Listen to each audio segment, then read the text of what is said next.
25 years ago, I was a second line manager at Cisco. I was feeling trapped and I was planning to quit. Today, I'm a 7-time board member, former president of Informatica, advising some of the world's fastest growing software companies. Success isn't just about personal achievement, it's about creating pathways for others to follow. I really want to encourage and inspire more women to start thinking bigger and playing the long game in their career earlier in their career. A big piece for all women is that inner voice. Who am I to try for that job? I turned down a number of promotions and I finally got to the point where I took the job, and all of those stories I had been telling myself weren't true. Anyone can achieve those big jobs, but it really does start with believing in yourself and giving yourself permission to dream. Hello, and welcome to a new episode of The Career Changers. Today, our guest is Tracey Newell, former tech executive turned advocate for women in leadership, author of Hers for the Taking, also a board member and advisor. Thank you so much for having me today, Elisa. It's lovely to be here and an honor. And I thought I'd open with a paragraph from the book where 25 years ago, I was a second line manager at Cisco. I was feeling trapped and I was planning to quit. Today, I'm a 7-time board member and former president of Informatica, advising some of the world's fastest growing software companies. I believe success isn't just about personal achievement, it's about creating pathways for others to follow. And my passion, well, that's simple, helping more women to claim their seat at the boardroom table. Today, we will discuss her career journey and how you can claim your seat at the boardroom table. Hi, Tracey. Thank you so much for joining us. Thank you so much for having me. So let's start with your background. What was your dream job when you were a child? I thought I was going to be an attorney. My father was my role model and he was an attorney. So I naturally, like a lot of children, I suppose, decided I was going to law school. Mm-hmm. And did you actually go to law school? I absolutely did not go to law school. Life has a sense of humor, and my senior year at university, my life took a big right-hand swing to a different direction. And so what is your educational background? I've got a bachelor's degree from the University of California, Santa Barbara. So I do like to say for all of your listeners that one of my passions for helping more women to achieve their dreams, whatever their dreams might be, the C-suite, running their own business, getting to the boardroom, is to encourage everyone that if I can do it, then you can do it. I went to public schools. I've got a university degree, but I don't have a master's. I don't have an MBA. I don't have a PhD. I've never known anyone who could run a company. And yet, for whatever reason, I ended up being able to do just that. And so a big piece of my passion and goal in writing my recent book, Hers for the Taking, is to encourage more of your followers to really think big and dream big. Oh, that's great. And so how did you start your professional life? What was your first job? It's a funny story in that I started my senior year in college. This is actually how I took that right turn in running a program that was running in the universities as a pilot. They were trying to sell calling cards. And for all the people that don't know what that is, back in the day before cell phones, at the risk of sounding old, you needed change to be able to make phone calls when you were out and about. And so AT&T was really focused on selling these calling cards. And I tell the story in the book in more detail, but for a number of reasons, we were highly successful. And it was a pretty tough economy back then. So I just begged and pleaded for AT&T to hire me into a sales role because we'd seen so much success. They agreed to do that. And then how did you continue your career? You know, I really enjoyed being in sales. And at a very young age, I had this desire to manage people. So at AT&T, at 26 years old, I wanted to be in management. And they didn't know what to do with me because the managers were all much older. You know, it's a very big company and managers were probably in their 40s or beyond that. And so my general manager said, would you like to manage accounts receivable And I didn't know what that was. I said, "What is that?" And she said, "Oh, you just ask people to pay, money after they've used our service." And I said, "Okay, I can ask people for money. That sounds like sales." And so I took on an accounts receivable role. And so that's a big piece of advice I would give to all the listeners that aspire to do more. Everyone usually wants to get a promotion, a promotion, a promotion, but there's a bigger opportunity if you're open to taking laterals and sideways moves sometimes. And so I took this accounts receivable job and solved a really complex problem and learned a lot about leading people at a very young age. And from there, I just continued to try to get as much experience as I can, which made it easier to get those promotions when they came about. Well, that's definitely great advice. So you progress your career until a certain point in your life, 25 years ago, where you suddenly felt trapped. What changed at that point, and how did you find a new direction? Yeah. So this feeling, I call it smoldering discontent. When you're in your career and you feel like I'm just not happy, maybe I'm not learning, maybe I'm frustrated with my company or my function. But for me, when I started feeling discontent, that was a sign that I should be looking for a new role and inside of the company or outside. And so I was feeling that way. I was probably in my early 30s. And so I met with my boss's boss, and I actually had a lot to say about how the company was not doing what it needed to do, from my opinion. I was on a bit of a rant, and he stopped me halfway through while I was saying, "We're not doing this, we're not doing that, we need to fix this." And he said, "Do you want to come work for me?"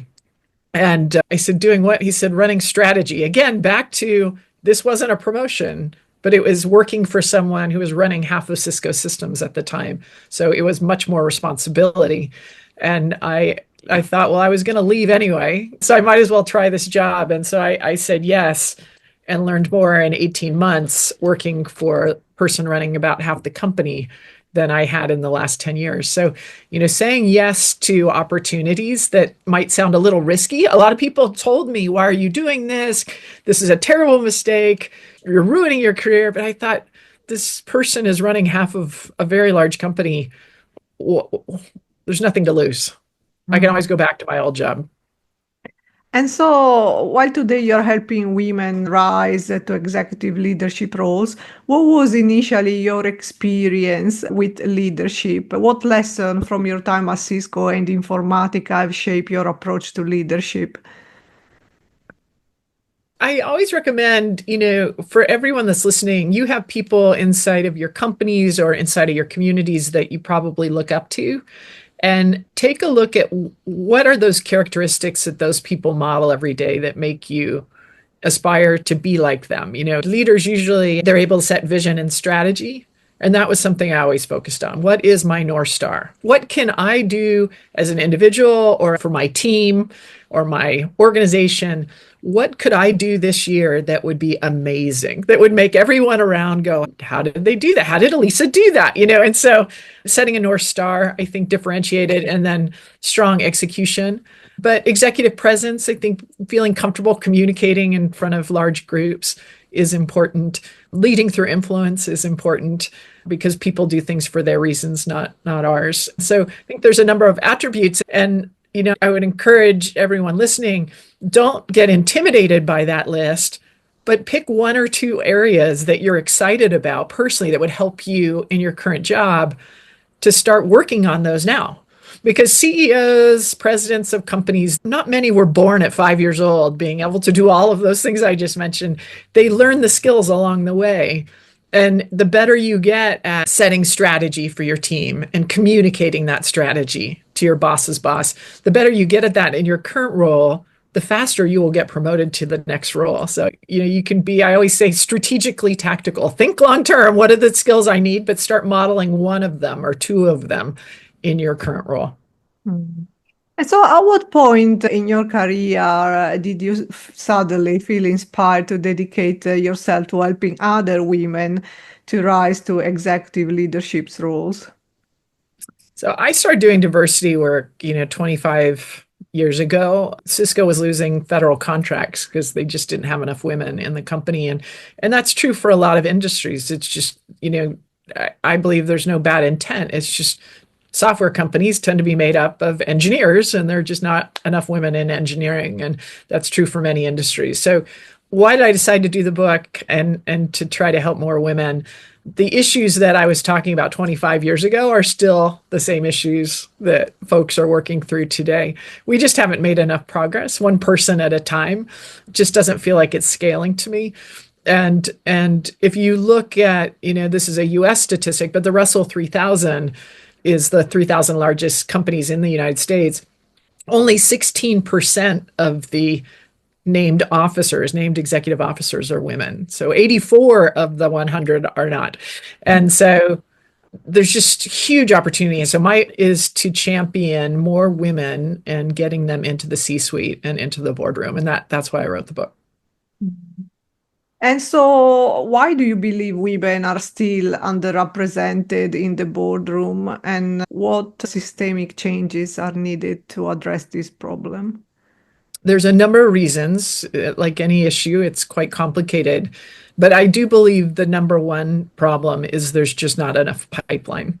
So if you look at how women are doing and earning master's degrees, PhDs, we are outnumbering men by a large percentage.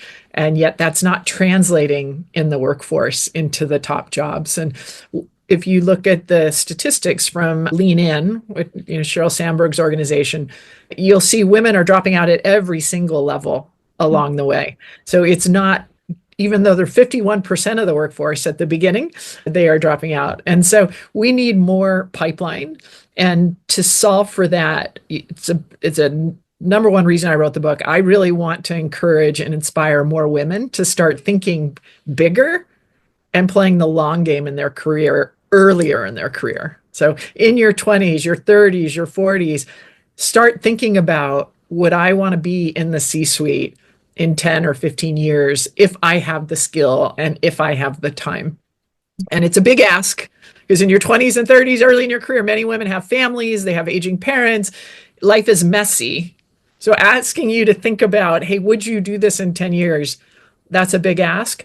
But I want to stress, in 10 years, you'll be at a different point of time.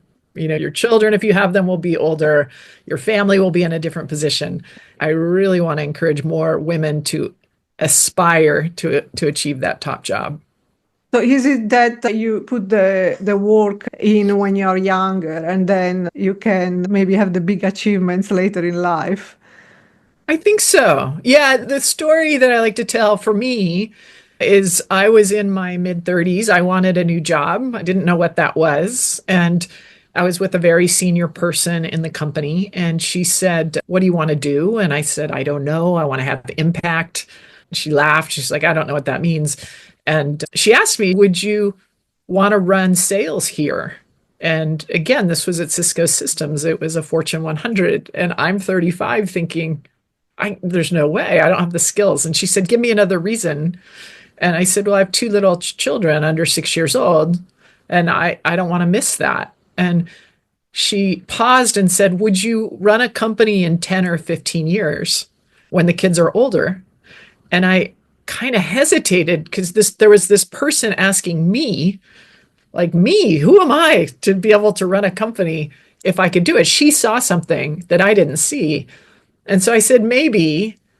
And the advice she gave me changed my life. She said, then get the right experiences over the next 10 or 15 years so that you have that opportunity.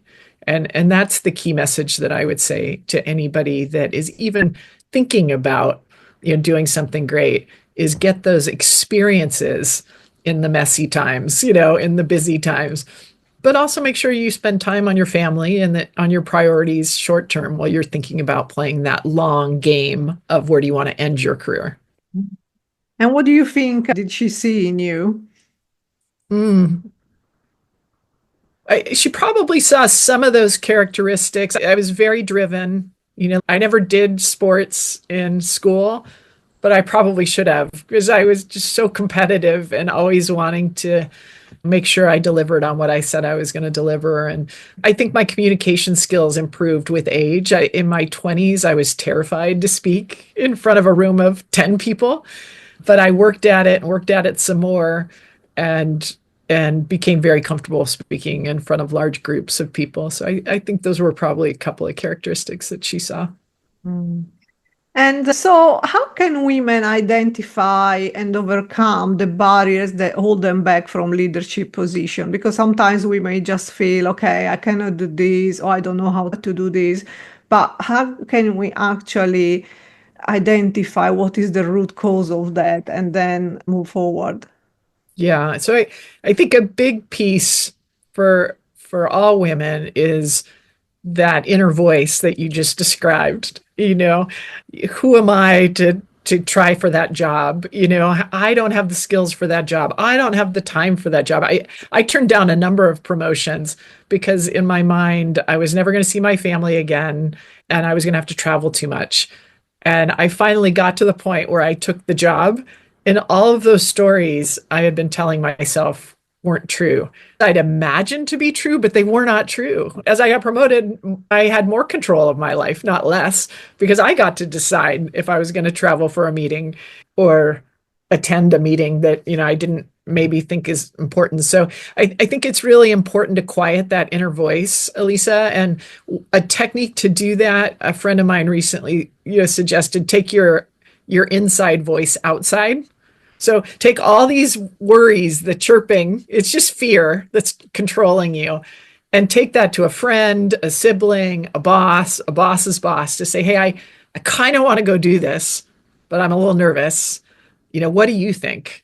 And I think you'll find that you have a lot of support around you to lift you up. Yeah, and then many times when we share our fears, our worries, then something changes in us. There is like a little bit of release of energy, and we can let that go and move forward. And so, can you share some strategies to help women take up space and own their power in the workplace? Because many women can, yeah, have jobs and maybe have a promotion or two, but then things can be quite challenging. So, what do you think are the right strategies? So I think first and foremost, getting clarity. If you took away the fear, if you took away all of the excuses, what would you really love to be doing 5 or 10 years from now? Imagine yourself 10 years older. What would you like to be doing? And and really get clear on your priority and your big idea.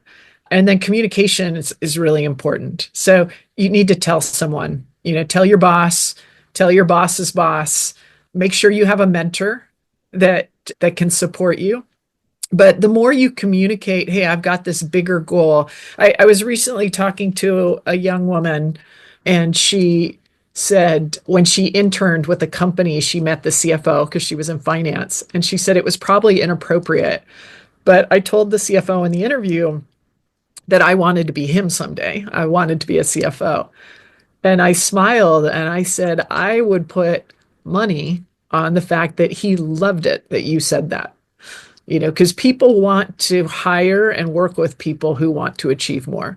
We still have to be great at our job, but people that are ambitious will work harder and they will become one of your chief go-to people to solve problems and to accelerate success. So I think get clear on your goal and then make sure you're communicating your goals, and then being really good at your job and communicating progress in your job along the way is important. Women tend to, for some reason, we think that if we just work really hard and we're perfect, people will notice.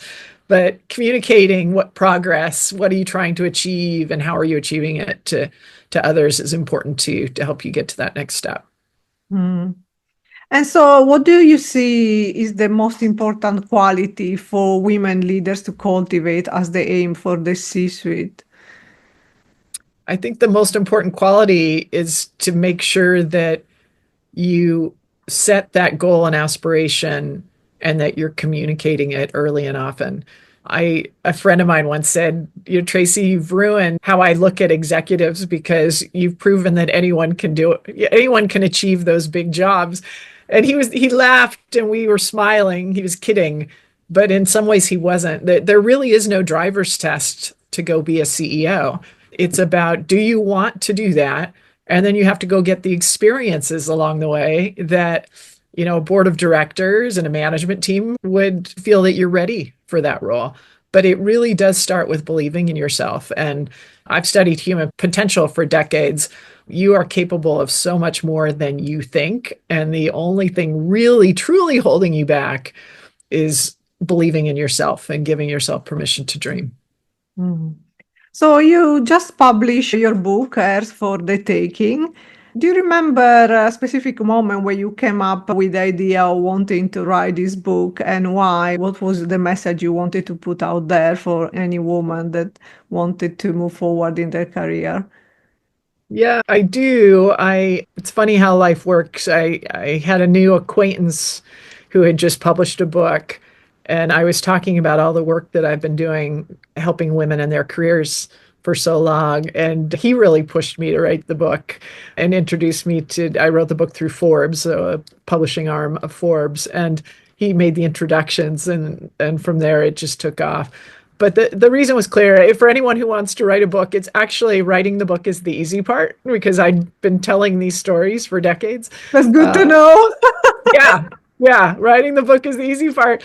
Distributing the book and the PR and the interviews is where it really gets fun and it really gets interesting. But I wrote the book for one reason. It's to help as many women as possible to reach their full potential. That's it. So I didn't do it for public speaking fees. I'm not doing it to create workshops and writing a book. It's a labor of love. And my goal is just to help as many women as possible around the world. So we've been talking about climbing the career ladder, the C-suite, but what does success beyond personal achievement looks like to you? And how can women leaders focus on creating pathways for others? I love that. Yeah, the book has really three parts. The first third of the book is focused on inspiring more women and encouraging everyone, if not you, then who? If I can do it, you can do it. So why not? Why wouldn't you try? The meat of the book is really focused on if you've decided to lead, how can you break away from others and differentiate yourself? So very practical, tactical strategies to help you do that. And then the last piece of the book is it's what you're hinting at. I called it From Success to Significance. And, I really want the reader to get clear on priorities, on what is it that matters the most to you. In school or growing up, we were often asked, what do you want written on your tombstone? What's your legacy? And that's a big question. How do you want to be remembered? And Yeah. I didn't want to be remembered as this really great career person. Your career is a piece of your identity, but it can't be your whole identity, because otherwise, if we stop working, who are we? And so, my purpose in this last piece of the book is to encourage the reader to really get clarity on their priorities. And for me, I definitely wanted to do board work, and I am doing that as we talked about. But what's really important to me is philanthropy is really important, and giving back and helping others, as is my faith. And so I talk about that, how that related to my life. But what I really hope is that the reader will spend time on what are your priorities. And they most likely are very different than mine, and that's okay. Because once you have clarity there, you can start to work in those critical, big rocks, I call them, throughout each, component of your life versus being solely focused on your career or solely focused on your family. I think the most successful people have a balance of all those priorities. Mm. And what does designing a dream life beyond corporate success look like in practice for you, at least? Gosh, my husband and I have always loved to travel, and we enjoy that. We love seeing different cultures and meeting new people. Philanthropy has really taken a huge place in my heart. I'm involved with Bridge to Rwanda, as well as a nonprofit on the board of Forward, which is a Christian organization helping women to reach their God-given potential. So I've fallen in love with giving back. To me, it's been such a gift. I've had so much fun in the career world, but this opportunity to help others reach their potential has taken over as part of my next chapter, or my dream life, if you would. Mm. And so you mentioned earlier on that you didn't see a big change during the years in terms of how many women leaders are there. But what is your vision for the next generation of women leaders, maybe the ones that are the youngest now, and how can they pave the way for future generations? I think it's changing, actually. I'm really encouraged, Elisa, that we will make big progress. I'm seeing it. I'm involved as an LP, a limited partner, and several venture firms, and I see a lot of venture capital companies. And there are more women founders starting companies than ever before.